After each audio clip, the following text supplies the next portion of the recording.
Okay, I want to talk about the Corinth-Shiloh fire mess because if you live in Oconee County, you've probably seen it flaring up on social media. And if you live down there or you work or shop down there, this is about who shows up when you dial 911. Depending on whose post you read, either the county is stealing people's right to vote or a group of volunteers is holding a fire station hostage. The truth is more complicated than either of those, and honestly, much more interesting. So let me just walk you through how we got here, because once you see the whole thing, the vote we took Tuesday night makes a lot more sense. Let me start further back than people usually start. Before any of this, there was a volunteer fire station in the Corinth-Shiloh area. And as that community grew, the calls grew with it, past what the volunteer force could carry. So Coney County stepped in and staffed that station, 2 paid firefighters around the clock every day of the year. Paid for out of the county budget, which means paid for by everybody in the county. That's the part a lot of people did not know, and it turns out to matter a lot. Because a couple years ago, a group in that area went out and did something that's actually really hard to do. They circulated a petition, they got a referendum on the ballot, and they convinced their neighbors to vote in to create a special tax district for fire protection. And it passed. And I want to be fair here because the people who did that were not villains. Some of them were volunteer firefighters who had given that community decades. They believed they were making their fire protection better. That was the pitch, and a lot of good people believed it and voted yes. Here's the problem. What most of them did not fully realize is that the county was already staffing that station 24/7. So when the district formed, what it actually added was about one more firefighter per shift, plus a chief, plus a captain, plus all the administration that comes with running your own department. And the cost of that went from about $460,000 a year to about $1.3 million, almost 3 times as much. And here's the part that stings. That $460,000 was spread across every taxpayer in the county. The $1.3 million falls on the people inside that fire district alone. So that's where the tax increase came from, a significant tax increase. And that's why a bunch of people opened their tax bills and got a real shock. So that's a problem number one. But it's not even the hard part. Here's the hard part. The day that district officially became the fire department, the old volunteer organization stopped being the fire department. They're no longer the fire service provider for that area. When you dial 911, the district is who comes. Now, that does not mean the men and women cannot fight fires. If a volunteer firefighter in that community wanted to keep serving, keep responding, keep doing what they've done for years, the door is open. They sign up as a volunteer with the fire district. Some of them have done exactly that. And today, they're running calls. The service opportunity did not go away, but the organization did. And I understand that's a hard thing to swallow for people who built the identity of that community around that fire station for decades. I get it. I actually do. But here's where it stopped being about feelings and started being about assets and public safety. That firehouse is a weird piece of property. So stay with me because this is not the whole thing is tangled around. The land underneath the station is owned by Clemson University. The building sitting on that land is owned by the old volunteer group. And they took out a mortgage to renovate it some years ago. They still owe about $290,000 on it. So the land has one owner, the building has another. And now these two groups have to figure out how to hand the whole operation over to the district. Clemson did their part. They transferred the lease on the land to the fire district clean. The volunteer group did not. And I want to be honest about what everybody expected here, because I think this is the part people have lost track of. When the district was created, the assumption, and I mean everybody's assumption, was that the building, the equipment, and the assets were rolling to the new district. Not as a favor, because that is what this whole thing is for. This was about fire protection for that community, and the district is who provides it now. And remember who campaigned to create the district in the first place. That was the volunteer organization. They circulated petitions. They made the case. They asked their neighbors to tax themselves to build this. So nobody on council or anywhere else sat down 2 years ago and thought there would be a fight over whether the fire trucks go to the fire department. But that's where we are. They will not sign a lease, they will not transfer the mortgage, and they have threatened to pull the equipment out of that station. The former volunteer fire departments have sent out their terms. They sent their terms over for what they call a consolidation agreement. I have read them, and I want to tell you what is in them because I do not think most people down there know.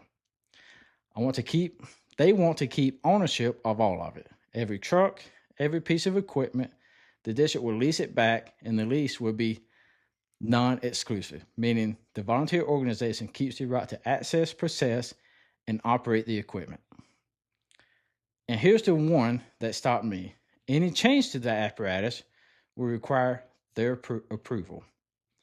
So, if the fire chief decides a truck needs to be retired or modified or a piece of gear needs to be replaced, he goes and gets permission from an organization that does not answer 911 calls. So on the equipment, they claim it is theirs. Here's what I know about how that got paid for. Oconee County sent that volunteer department $15,000 a quarter, $60,000 a year, year after year. The rest came from donations from people in that community, putting money in because they wanted a truck to come when they called. County tax money and neighbors' donations, that is what bought the equipment. Whatever name's on the title, that equipment exists because the public paid for it to protect the public. And there's one more term in there. I want you to hear about it because it tells you what this is really about. They want the district to agree to a gag clause. So I want you to think about what that means alongside the rest of it. They will own the equipment, they will hold veto over the equipment, and the district will be forbidden from telling you about it. So when the fire chief cannot replace a worn-out truck because a private board said no, nobody will be allowed to tell you why. Here's the equivalent, and I want you to sit with it. Imagine a private board that nobody elected and nobody appointed, that answers to no voter and no public body holding veto power over what your county council does, and council signing a paper promising never to complain about it. You will run us out of town, and you will be right to do so. And before anybody says it, yes, the district commission is appointed right now, but it's appointed by people you elected.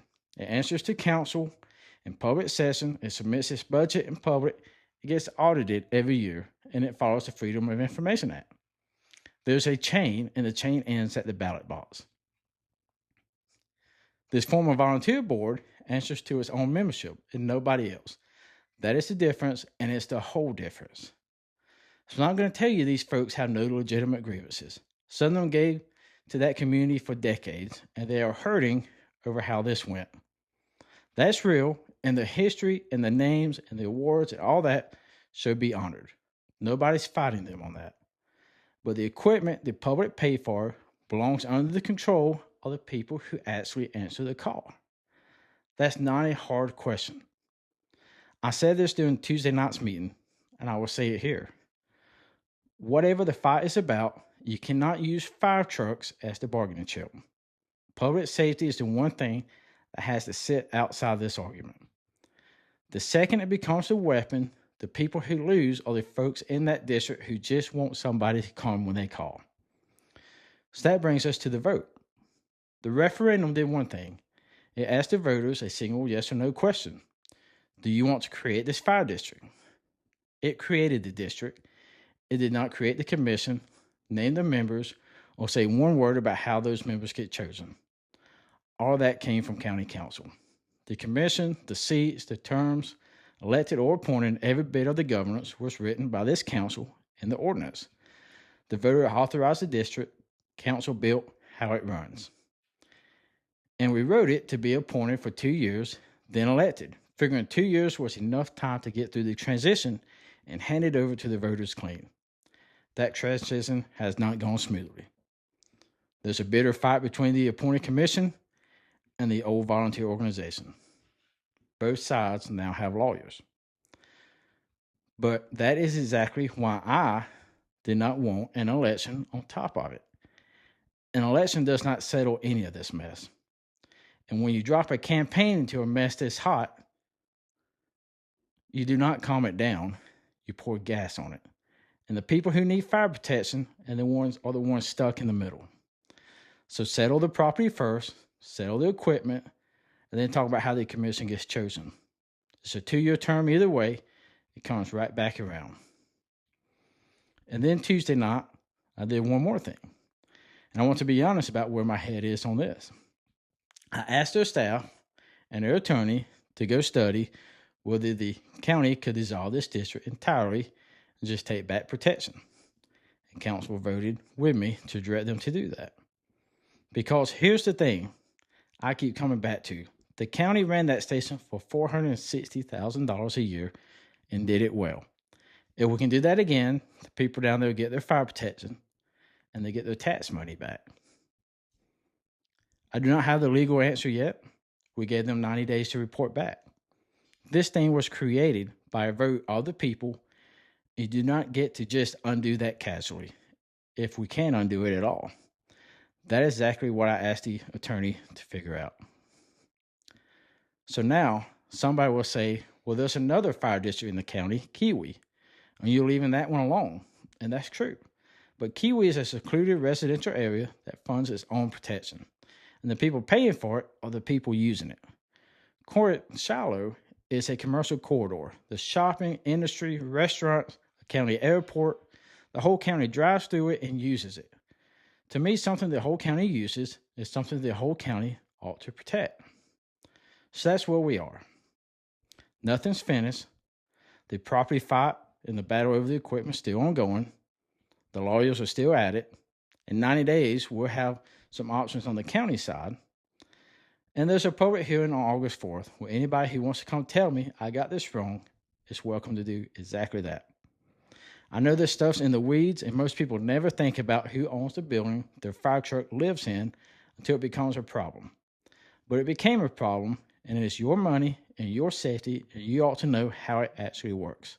So that's the whole thing, and I'll see you August 4th.